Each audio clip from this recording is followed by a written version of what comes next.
मेरा नाम सोनू कंवर, कक्षा 7 है। कलयुग समाज के अशुभ लक्षण।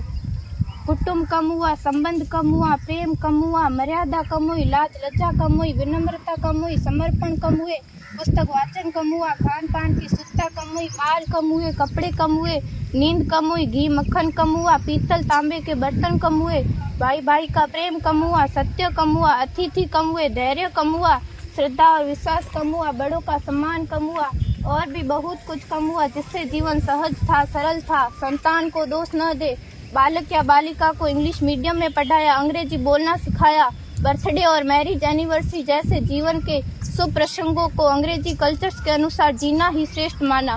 माता पिता को मम्मी डैड कहना सिखाया। जब अंग्रेजी कल्चर से परिपूर्ण बालक या बालिका बड़ा होकर आपको समय नहीं देता, आपकी भावनाओं को नहीं समझता, आपको तुच्छ मानकर आपसे जुबान लड़ाता, जब आपको बच्चे में कोई संस्कार नजर नहीं आता, तब घर के वातावरण को गमगीन किए बिना, संतान को दोष दिए बिना एकांत में जाकर रो लीजिएगा, क्योंकि पुत्र या पुत्री की पहली वर्षगांठ से ही भारतीय संस्कारों के बजाय, मंदिर जाने के बजाय केक कैसे काटा जाता है, यह सिखाने वाले आप और अम्मी है। जब बच्चा पहली बार घर से बाहर निकलता है तो प्रणाम और आशीर्वाद के बदले बाय बाय कहना सिखाने वाले आप और अम्मी है। हम परीक्षा देने जाते समय इष्ट देव बड़ों के पैर छूने के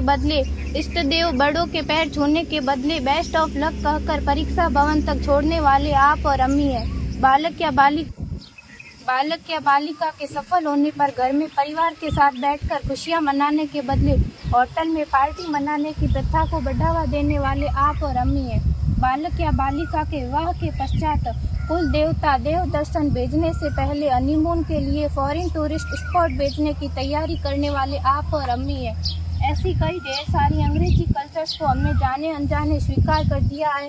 अब तो बड़े बुजुर्गों के पैर छूने में भी शर्म आती है। गलती किसकी? मात्र आपके माता और पिता की। अंग्रेजी अंतर्राष्ट्रीय भाषा है से काम काज हेतु सीखना है, अच्छी बात है, लेकिन इसकी संस्कृति को अपने जीवन में उतारने की तो कोई बाध्यता नहीं थी। अपनी समृद्ध संस्कृति को त्याग कर नैतिक मूल्यों, मानवीय संवेदनाओं से रहित अन्य सभ्यताओं की जीवन शैली अपनाकर हमने क्या पाया? अवैध संबंध, टूटते रिश्ते, व्यसन युक्त धन, थके हारे मन, छल भरे रिश्ते, अनुशासनहीन संतानें, असुरक्षित समाज। एक बार विचार जरूर कीजिएगा कि संस्कारवान पीढ़ी क्यों आवश्यक है।